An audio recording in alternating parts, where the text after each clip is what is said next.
She gets them from somebody that knows somebody. She gets the details. I'm the homegirl that knows a little bit about everything. She be having the latest on you. The largest. The latest with Lauren LaRosa. Sometimes you have facts, sometimes you have details, sometimes you have a little bit of everything. Well, it's the latest. On The Breakfast Club. Talk to me. So Whoopi Goldberg is making headlines, as she always does, but this time it's about her money and her retirement. So Entertainment Tonight was on set of The View. They pulled up because The View just came back for their new season 29 on ABC. And they were having a conversation about returning and all of the things, and they asked Whoopi Goldberg and Joy about retirement because they're getting older and they've been doing this for some time. Let's take a listen. Do you ever think about just retiring and enjoying it all, or are you... There's no such, creative people don't really retire. Do you ever think about slowing down, just enjoying this? Yeah, but who can afford to do that? Who can afford to start? If you don't marry well, you got to keep working. I think you might be one of the people that could afford it by now. No, not by now. Not yet. Whoopi should be caked up. So that is the conversation. So when this video went live, so this video went live or whatever, and people begin to have a conversation about, number one, the fact that Whoopi should have money to the point where she can retire at this point. And again, we don't know. She seemed serious in the video. There wasn't like a joke after. I watched it as well. Her facial expressions were very serious. But also the fact that her tone on retirement and Joy's tone are very different. Joy seems like she wants to keep working because, it fulfills her and she's a creative. Whoopi's like, I got bills to pay. I can't afford to retire. So the conversation about pay disparity. You know what they say, retirement's not an age, it's an income. Yeah. Yeah. So yes. I think Whoopi got it. She probably was just being funny. I think she was being funny. Also, it's a feeling too, right? Like I look at my mother and my pops, right? And they both retired. They've been retired for a while now, and they enjoy retirement, and I'm happy for them. Like I'm happy that they're happy. But myself, if I take too many days off, I feel like I'm not working. I feel like I need to do something. You know what I mean? That's just me personally. Yeah. I feel like I just have to do something. Whatever that may be. Like even me being sick right now, and I'm not home, and y'all acting like I don't want to be at work. I want to be there. I feel like I should be there. Yeah, I can't wait to show y'all how I can't wait to do nothing. You don't worry, I'm gonna show y'all soon. You want to retire? Listen, I cannot wait to show y'all how much I enjoy doing nothing. But doing nothing. You just wait.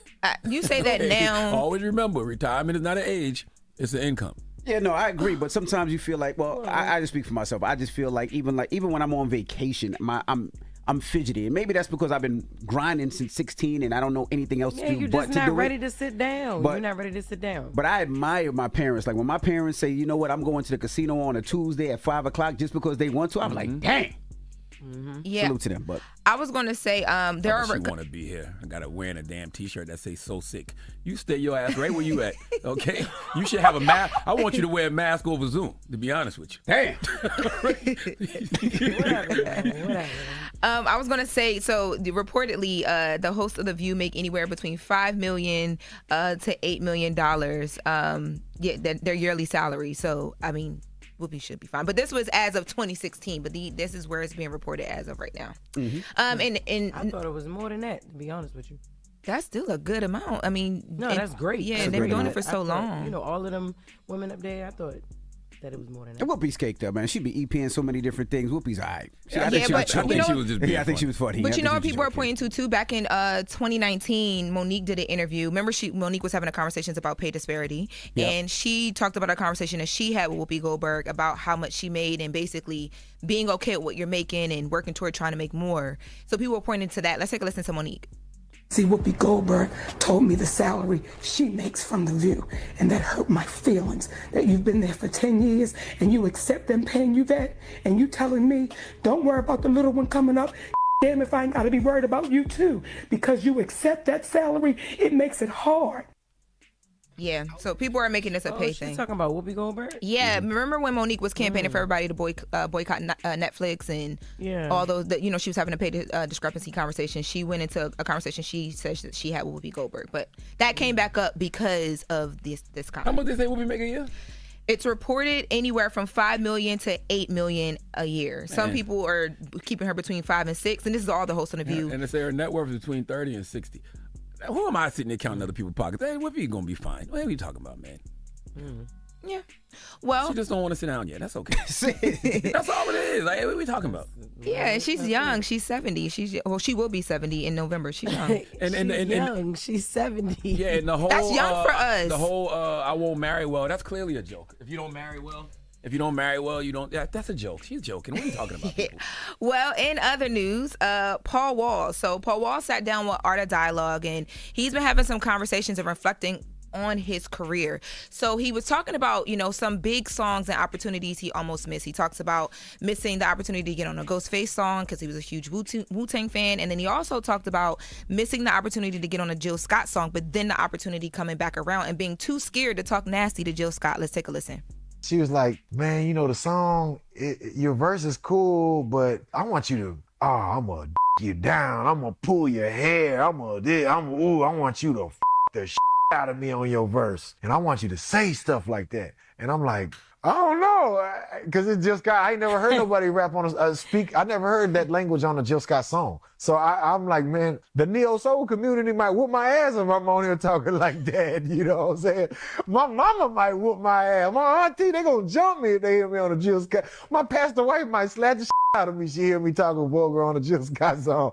Jill Scott wrote my whole verse for the most part. She wrote my verse. She told me what to say. The last thing she said was, might sound crazy, but I want you to say, that's what a diamond chip do. And I was like, all right, Paul, that sounds perfect. Well, first of all, Paul Wall, you don't listen to enough Jill Scott, okay? My wife's the two favorite artists are Erykah Badu and Jill Scott, okay? You ain't never heard Crown Royal on Ace.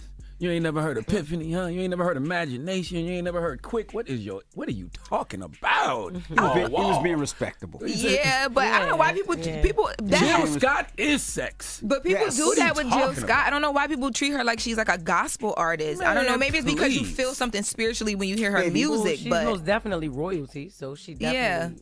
Yeah. She provides the soundtrack to getting bricked up. What are you talking about? Let's listen to the verse that she wrote for Paul Wall on the song What My Mind Says. So well, she didn't write the verse for him. Like, she didn't sit there and write it for him. He just said that she ended up having to write. He said that she told him everything to say. She told him what to say, but he wrote the verse. She just directed him. Oh, I can't think of too much music that focuses on intimacy. Stop the way looking Jill at me. Scott Well, let's hear it. Charlamagne looking at me bricked up right now. Look at him. Y'all look each other in the eyes. Back to back, and I know you feel it all in your stomach whenever you arch your back. I'm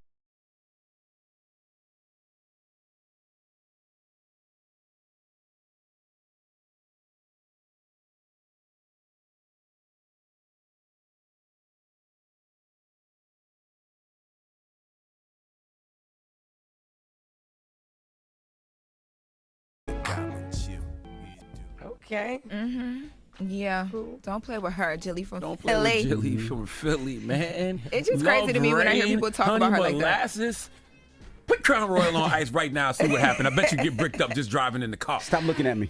You keep looking back. What? Look back at it, Envy. Why? Looking. Why That's you what I'm talk talking to the about. men? Why you That's didn't what talk I'm to the talking women? about. I bet you get bricked up. Why you didn't refer that to women? Like, yo, I bet you get wet driving down the highway. You talking about? I bet you get bricked up. Because I'm a man. Listen. What do you mean? Yeah, so talk to the women, not the other. Yeah, but How you I'm gonna bet speaking from somebody my they get bricked perspective. up? My Jill Jess, Scott and let him Erykah talk to who he wants to Badu talk are to, my Jess. wife's favorite artists. But from my perspective, yes, when that Jill Scott is on and them candles is lit and that incense is burning, yeah, buddy. Yeah. Yeah, buddy. Yeah, buddy. Yeah, Okay. buddy. Well, the song was actually inspired by a relationship that Jill Scott was, she says that she was in, and it was purely sexual, and it was hard for her to leave, so that's why she pushed him so hard on, like, you gotta talk to me on this song. We sound good, so. I'm waiting for another Jill Scott project right now. When is Jill Scott giving us another soundtrack? Jill ain't dropped in a long time. A soundtrack to And when you even think about it, man, when you think about people like Jill Scott and Erykah Badu, like their catalogs are incredible, but they've only put out like 4 or 5 albums apiece. I think Erykah might be at 4, Jill might be at 5. I don't know, it's something like this. Or vice versa. There's the Root article, as we wrap up, there's a Root article, 5 reasons why black men love some Jill Scott. Come on now. Yeah, Charlamagne, you. Come on now. Yes. Come on, man. Drop on the clues bomb. When the last time they've been on tour? Oh, they always on tour. Yeah, they always on the road. Together? I don't know together, but Erykah Badu is always on the road. I seen them so is together. Jill. Them old Sugar Water festivals that we used to go to back in the day. Jill Scott, Erykah Badu, Floetry, Queen Latifah, phenomenal times, man. Finer than red wine. That is the latest with Lauren. Now, don't forget, Just Fix My Mess. 800-585-1051. You can get on them phone lines right now if you need relationship advice or any type of advice. And Donkey Today is up next, so you give him that donkey too. I want to talk to America, man. We just need to come to the front of the congregation and have another conversation that we always continue to have, but, might as well continue having it. All right. We'll get to that next. It's The Breakfast Club. Good morning.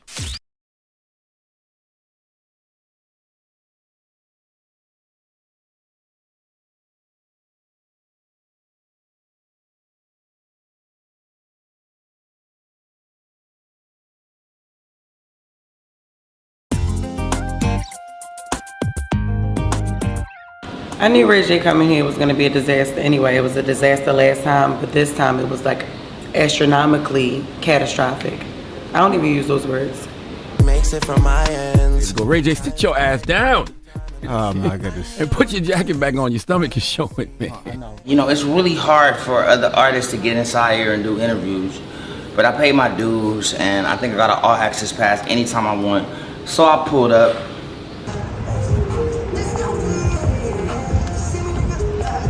Ray J hit me up and wanted to come on the show. It's hard to tell Ray J no, man. He was our first Breakfast Club guest ever. The first time there was ever a guest in studio on the Breakfast Club, it was Ray J. Somebody get this man the Heimlich. Ray J has a young lady in here fanning him. That's his assistant. Like this motherfucking claimer. Hey, and you can't curse no more. No more cursing. Ray J was high as a fucking miniskirt, okay? Am I on drugs? Absolutely. Keep running circles around these snail. Yeah, glow. And my pumping up in the jail on the can glow. This is why having a black wife is very important.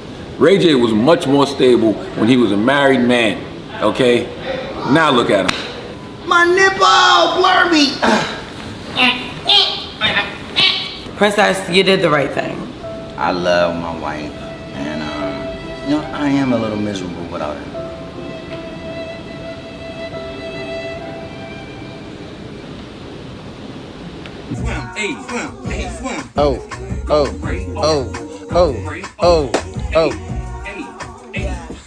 You can never truly prepare for Ray J. I was born in 1978, so I grew up in the era of when Michael Jordan was just completely dominant, and they used to always say you can't. There is no question that there are problems in this country between police and community. Yes, you are a donkey. To the latest on that police killing of a black man. Now to new developments in the deadly spa shooting rampage. And yesterday was a really bad day for him, and this is what he did. And so we are in a state of emergency. Okay, white supremacist violence is and always has been the #1 threat to our society. But I'm also very proud that my wife is white. The Breakfast Club, bitches. All right, Charlene, please tell me, why was I your donkey of the day? Donkey of the Day for Thursday, September 11th, goes to the gun lobbyists, the gun industry, and all the politicians who refuse to pass common sense gun reform in this country. Today is 9/11, the 24-year anniversary of 9/11, and over 2 decades later, America is still in a state of emergency. Okay, we are still having constant terrorist attacks, but the attacks are more frequently coming from within. Okay, it's like we keep repeating ourselves, and things seem to be getting progressively worse. For example, yesterday, 3 teenagers are in critical condition after a mass shooting at a Colorado high school. Now, I was born in 1978, so I'm old enough to remember the mass shooting that happened in Denver back in 2012 at the Aurora Theater. That's when James Holmes threw tear gas in the theater and started shooting in the audience. 12 people killed, 70 injured, 58 of them due to gunfire. You would think a situation like that would lead to some type of massive change in America, but no. I did some research, and by research, I Googled, and the Colorado Department of Public Health and Environment website said in a 10-year period from 2014 to 2023, Colorado experienced 77 mass shootings in which 103 people were killed and 299 were injured. Guns. Okay, I was on massshootingtracker.com. Yes, that is an actual website, massshootingtracker.com. And in 2025, this year, it has been 356 mass shootings in America, 6,888 mass shootings since January 1st, 2013, and 0 days. I repeat, 0 since our last mass shooting. 0 days. Now, I am 2A all day. I believe in the right to bear arms, but I also believe in common sense gun control. But I thought to myself yesterday, the term gun control is an oxymoron. Okay, when you think of a gun, you have to know the gun industry, right? You got to think about the gun industry when you think of guns, and that's one of the most powerful industries in America. It's protected by the Constitution. The gun lobbyists, especially the NRA, they have significant influence over politicians, and guns are worshipped like religion in this country. So no matter what the tragedy, okay, no matter how much blood is spilled, no control will ever be placed on guns as long as those campaign contributions keep coming in. Okay, and when we use the word control, right? Gun control. Control is something this country will never have, okay? Gun control will never happen in this country, especially when lobbyists, the NRA, are writing the rules, okay? You put gun and control together, it sounds good on paper, but in reality, it's like saying organized chaos or honest politician. Okay, these politicians won't even be honest with you on why they can't even create legislation to ever get to a point where we have common sense gun reform, but it's never happening in America. People, no. It is a complete oxymoron to say gun control. Okay, gun control in America. Because America doesn't control guns. Guns control America.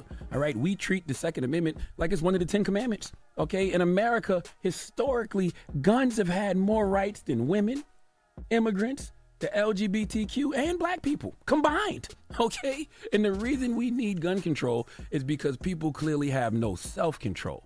I agree with anyone who says guns don't kill people. People with guns kill people.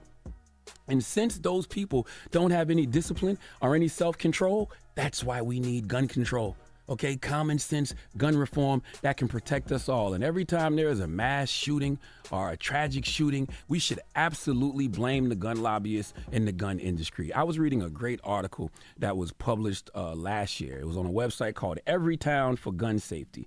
And the headline was how the gun lobbyists and the gun industry fan the flames of extremist ideology. And it spoke to how in recent years, political extremism and extremist violence in the United States have risen at an alarming rate. Okay, many extremists see guns as the most effective tools for their violent aims, and lax gun laws in the U.S. often enable these extremists to access firearms.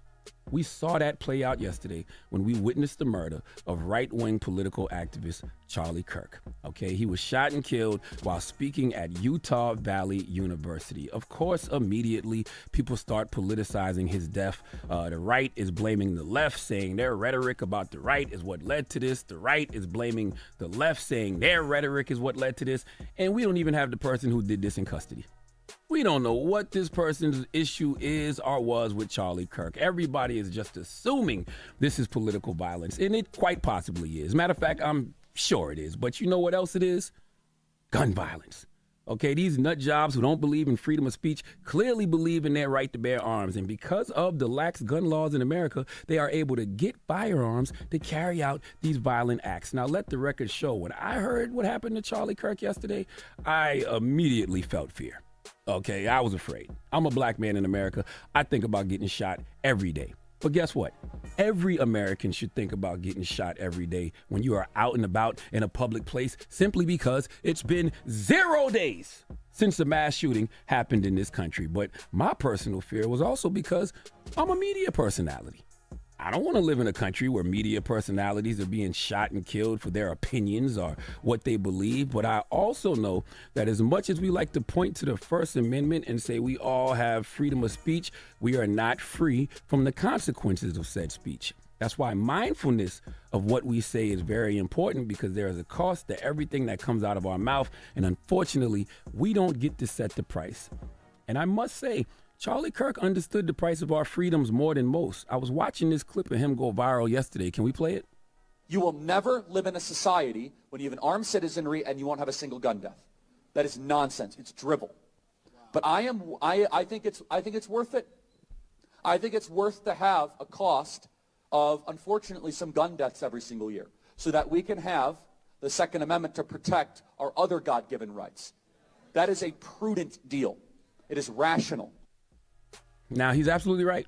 Because of the way the Constitution is structured, because we have no common sense gun laws in this country, these high gun deaths will happen every single year. It is a consequence of the right to bear arms. Just like we don't get to determine the consequences of our free speech, we also don't get to determine the consequences of everyone having the right to bear arms in this country. I just wonder when people say things like Charlie Kirk said. Play the clip again, Ray.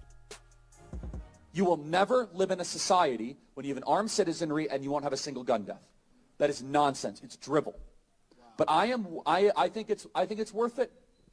I think it's worth to have a cost of, unfortunately, some gun deaths every single year so that we can have the Second Amendment to protect our other God-given rights. That is a prudent deal. It is rational. I just wonder when people say things like that, do they think they may be one of those deaths? Is it worth it when one of those casualties is you or someone you love? To protect the rights given to us by the Constitution, if they believe they too could be one of those deaths and they're cool with that, I respect it.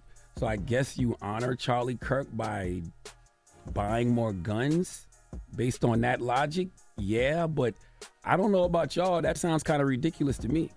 See, even if Charlie Kirk had a gun yesterday, it wouldn't have protected him. When somebody got the drop on you, they got you. Only thing that could have saved Charlie Kirk yesterday was keeping guns out of the hands of violent extremists like the person who killed him. And the only way to do that is with common sense gun reform. I believe we can find a way to protect our Second Amendment rights while also having some type of common sense gun reform that keeps the guns out of the nut jobs' hands who want to exercise their right to bear arms to kill those of us who want to exercise our freedom of speech. Please give the gun lobbyists, the gun industry, and politicians who refuse to create common sense gun reform the biggest hee-haw. All right. Well, thank you for that I'm proud donkey you, of the Shawn, day. man. That was tight. Mm-hmm. That was dope. Thank you,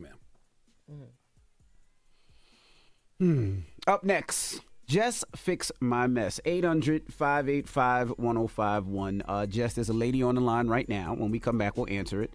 She says she wants advice on how to deal with her family who makes fun of her weight. She says she's has a huge eating problem, and her comments hurt her feelings. And their comments hurt her feelings? Yes, ma'am. You know, we also need portion control in this country, but that's a whole other conversation. we'll talk to Pauline next. Donkey of the day for another day. Hang up now. Oh, Yo, no. We're gonna get to it. up. All right, we'll get to it next. It's The Breakfast Club. Good morning. The Breakfast Club.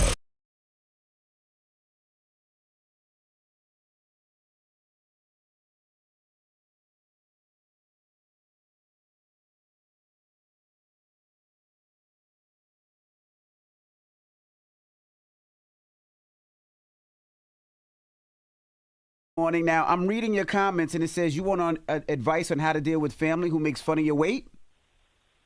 Yeah. So, and by the way, sorry if y'all hear any background noise. I'm actually flying right now to go surprise my brother for his birthday. Okay. So You're flying? forgive me for any background noise. Yeah, I'm at the airport right now. Okay. Big people can fly too, Jess. Go ahead. Go ahead, Mama. Okay, so I'm 24 years old. I don't live with my mom, but I've always had like a problem with my weight growing up. So I used to be super skinny at one point because I was depressed and stuff. And then I started gaining my weight back, but then I got on birth control, which doubled my weight really fast. And I couldn't control it. But I also have a binge eating problem. And my mom knew of that, and my dad, but they didn't care. They just kept yelling at me saying, I need to stop eating what I'm eating. I need to lose weight. And even my therapist. Go ahead, Paulina. Charlamagne, something funny with your bald head? No, ma'am. Exactly. Go ahead, Paulina. Continue. And it's really bad. Like, I don't had formal events. I don't call my mom and tell her what I'm wearing because usually you want to show your mom what you're wearing, but all she wants to do is just laugh about it and stuff.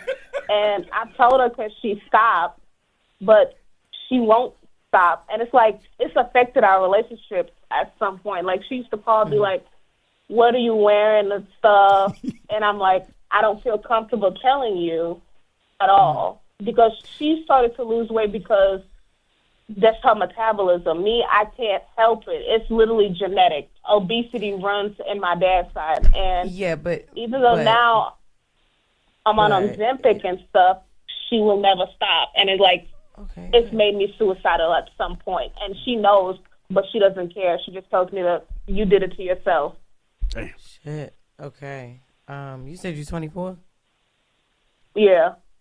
Although you saying, you know, I do understand obesity runs in your family, but it doesn't sound like you're helping that either. You know what I mean? Eating.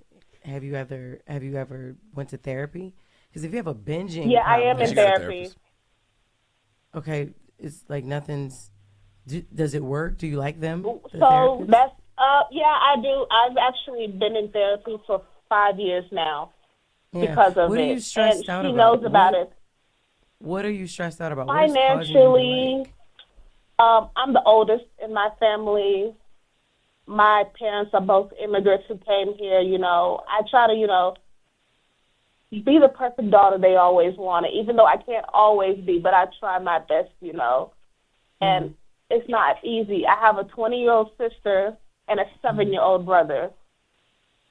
It's not easy trying to be the oldest and not. Basically, yeah, like, I pay for all the streaming services. I help my mom out with her Wi-Fi. I don't even live with my mom. I pay the bills at my house with my dad. And, like, right now, I got injured at work, and my job don't want to take me back because I got injured. You have a lot going on, yo. Can I ask a question, Jess? Yeah, please. How much do you weigh? Right now, I weigh about 175.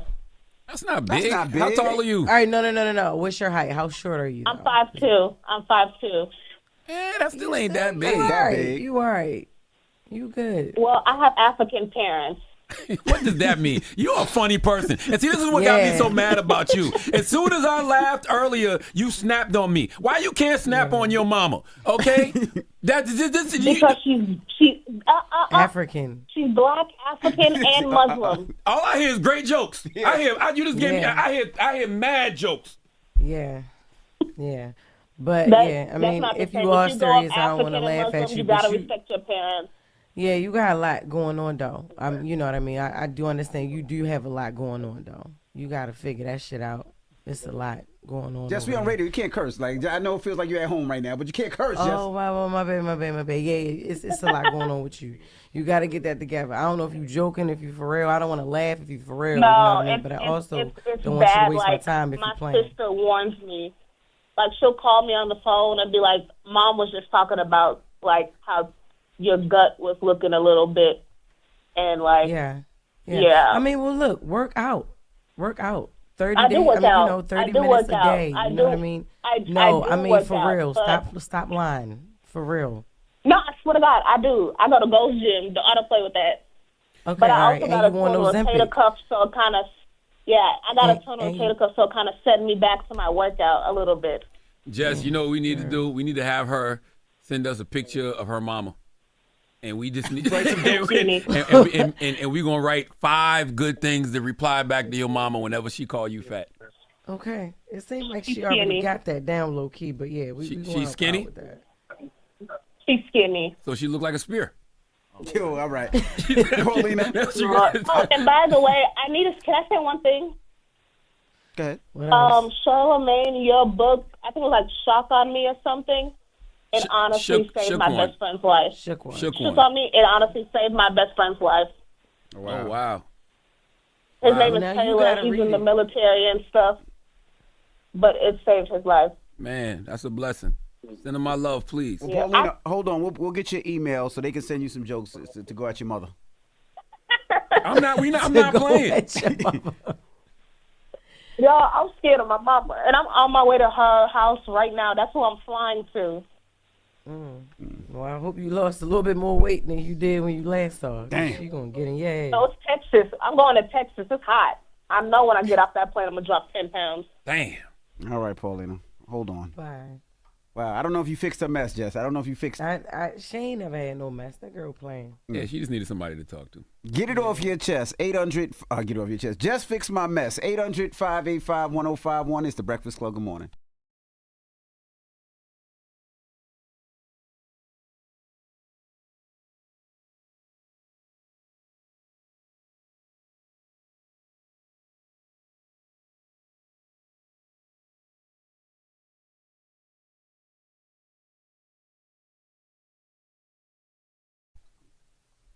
Morning, everybody. It's DJ NV, Just Hilarious, Charlamagne the Guy. We are the Breakfast Club. We're in the middle of Just Fix My Mess.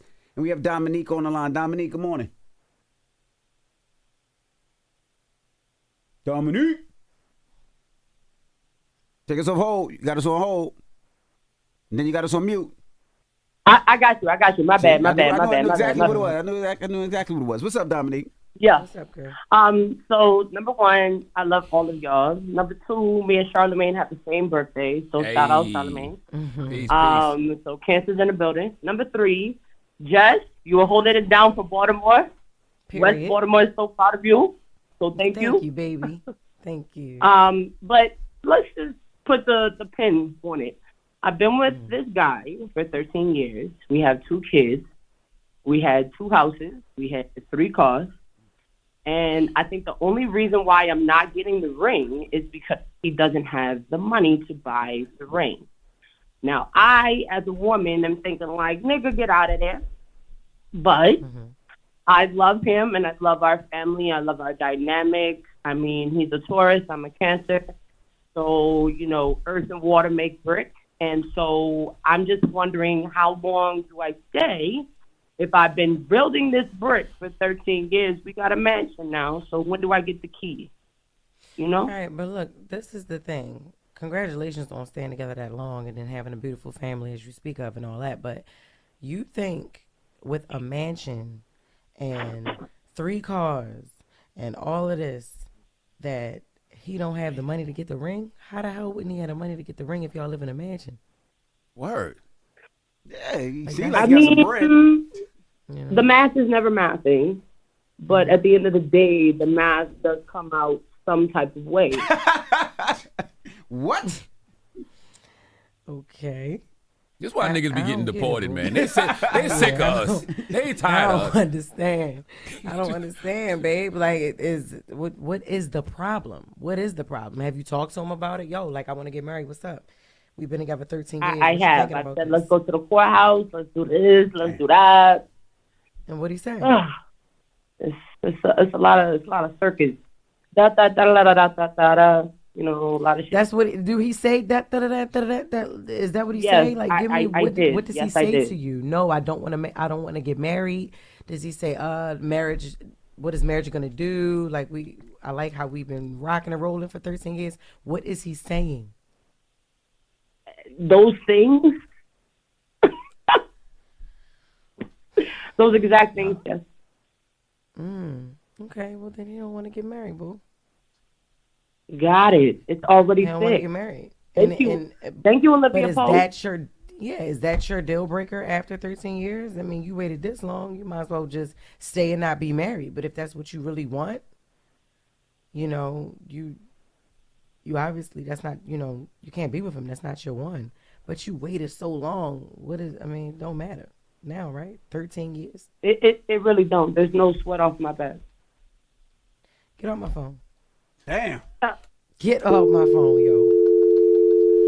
I just want to let everybody know, Jess told me to hang up on her. I didn't not hang up on anybody. Jess gave me the key, the clue to hang up on her, so I hung up on her. Right, but it's like, was I wrong? No, you wasn't. I don't think I'm wrong when I hang up on people either. Just fix my mess, or maybe not. 800-585-1051. When we come back, we got the latest with Lauren. It's the Breakfast Club. Good morning.